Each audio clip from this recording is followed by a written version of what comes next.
लोकतंत्र ही नहीं बचेगा। लोकतंत्र कहाँ बचेगा? अगर लोगों को मताधिकार का अधिकार ही नहीं बचेगा तो लोकतंत्र कहाँ बचेगा? अगर आप 10 साल से सरकार में और उसके बाद भी घुसपैठी हैं तो ये तो आपकी कार्य क्षमता के ऊपर सवाल लगा रहा है। That the BJP is directing and using the election commission to damage India's democracy. घोषित नहीं हुआ वहां पर, लेकिन सरकार के लोगों ने मिलकर के वोट पहले ही काट दिया। अध्यक्ष महोदय, वहीं से दिखा दो, ये लिस्ट है। अगर एक भी इसमें गलत हो तो बता दीजिए। एक भी गलत हो अध्यक्ष महोदय। चुनाव हुआ नहीं, उससे पहले इलेक्शन कमीशन ने वोट काट दिए। और कितने वोट काटे हैं? 15,000 वोट काटे हैं। आप पार्लियामेंट में जो है वो रिफॉर्म के लिए अगर चर्चा करें तो बहुत अच्छी बात है, लेकिन आप उसमें जो है वो रिफॉर्म नहीं, बल्कि जो है वो आप पूरी की पूरी जो है वो जो हमारी चुनावी प्रक्रिया है, व्यवस्था है, उस पर जो है वो भय और भ्रम का भंवरजाल फैलाने की अगर कोई कोशिश करे तो वो ठीक नहीं है। आप इसमें जो है वो चुनावी प्रक्रिया में हमें भरोसा पैदा करना चाहिए, भ्रम नहीं।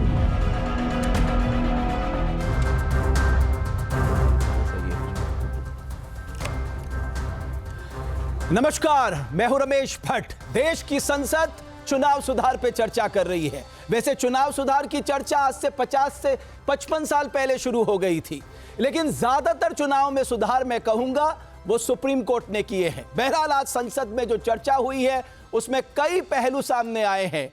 चुनाव आयोग की निष्पक्षता को लेकर सवाल उठा है। कहा जा रहा है कि साहब ईवीएम के बजाय बैलेट पेपर से चुनाव कराए जाएं।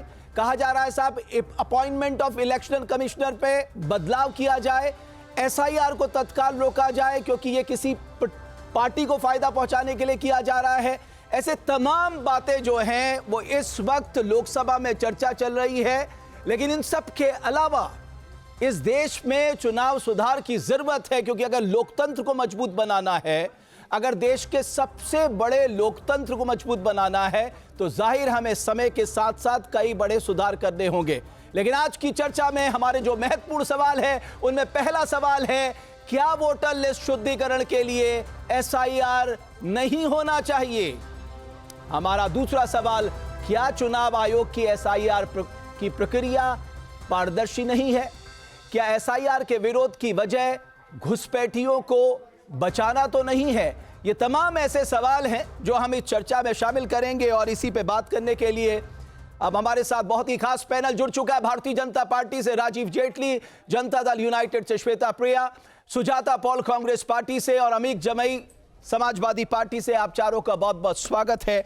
और शुरुआत में सुजाता पॉल जी आपसे करना चाहूंगा, लेकिन मैं एक निवेदन जो आज अपने मेहमानों से करना चाहता हूं कि हम सिर्फ यहां अपने विचारों के लिए आए हुए हैं, व्यक्तिगत ना हो और गरिमा का जरूर ख्याल रखें, क्योंकि मैं अमूमन देख रहा हूं हम इतने व्यक्तिगत हो जाते हैं और जिन शब्दों का हम चयन करते हैं वो सही नहीं है। बहरहाल सुजाता जी, एसआईआर से क्यों दिक्कत है? एसआईआर तो एक ऐसी प्रक्रिया है जो होनी चाहिए साहब। 2002-3 में लास्ट हुई थी, तब तक ये रेगुलर हुआ करती थी। अब ऐसा क्या हो गया कि एसआईआर से इतनी नाराजगी है आप लोगों को?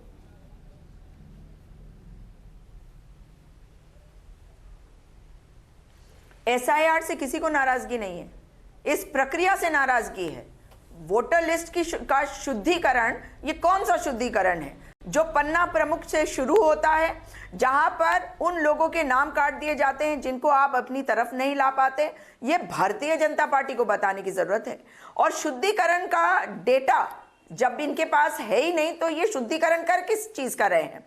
आपको याद होगा कि पहले जब घर घर आते थे बीएलओ तो वो पूछते थे कोई छूट ना जाए, कोई और तो नहीं है घर में, काम करने वाला तो नहीं है, पड़ोस में किसी का घर खाली दिख रहा है, इसके अंदर कौन रहता है, ये पूछे जाते थे सवाल।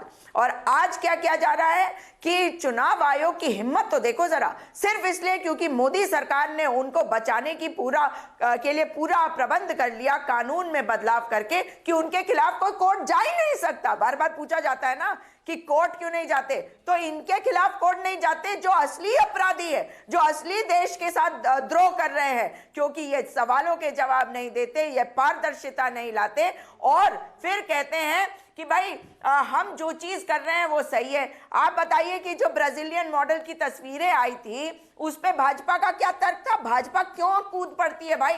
सवाल हमारे होते हैं चुनाव आयोग से, भाजपा देने लगती है अपने तर्क कि अरे एक महिला आई उसने कह दिया मैंने वोट दिया। हमने कब कहा कि ब्राजीलियन मॉडल ने आके 200 जगह पे वोट दिया? हम यही तो कह रहे हैं कि अगर ब्राजीलियन मॉडल की तस्वीर आती है, अगर डुप्लीकेशन ऑफ वोट्स होते हैं बिहार में, तो ये तो साफ है ना भट्ट जी कि इसका मतलब ही है कि आपने शुद्धिकरण नहीं, आपने तो जानबूझकर इसका शुद्धिकरण लेकिन कर दिया सुजाता है, पॉल जी, 10 साल में अगर मान लीजिए वोटों को काटना चाहते हैं और वो जो डुप्लीकेट सुजाता जी मान लीजिए 2002-2003 में आखिरी हुआ था, अब हो रहा है।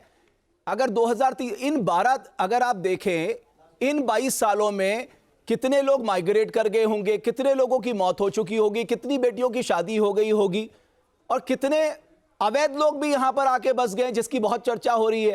तो साहब बिना शुद्धिकरण के तो फिर हम गलत लोगों को क्यों अधिकार दे वोट देने का?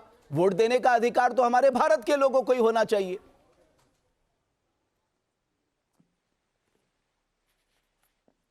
आपने बहुत अच्छा सवाल किया, लेकिन मुझे एक आपत्ति है, आप किन को अवैध बोल रहे हैं और किस बिना पे अवैध बोल रहे हैं?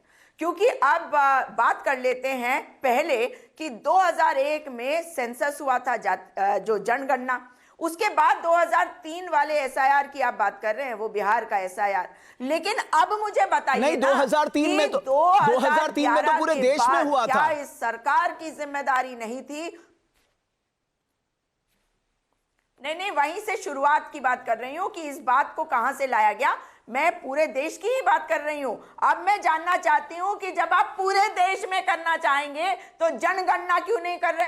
आपका काम क्या है? जनगणना करेंगे, डेटा मिलेगा और उसके आधार पर हर जो स्कीम है उसका फायदा भी लोगों तक पहुंच सकता है सही तरीके से, और उसमें पता चल सकता है कि कौन किसकी मृत्यु हो गई, किसका जन्म हुआ, किसका वोटर लिस्ट में नाम आना चाहिए। ये सारी प्रक्रिया तो तभी होगी ना जब जनगणना होगी और आपके पास डेटा होगा, आपको पता होगा किसकी उम्र कितनी है, फिर आप ढूंढने जाएंगे उन लोगों को। यहाँ तो नागरिकता की बात ज्यादा आ रही है आजकल, इसीलिए हम कह रहे हैं कि आप बिना डेटा के ये कर रहे हैं और पन्ना प्रमुखों के माध्यम से। ठीक है सुजाता जी, मैं समझता हूं राजीव, अब आप नाम हटा रहे हैं, वरना 10 साल पहले ही कर लेते, 5 साल राजीव जी डाउनलोड आर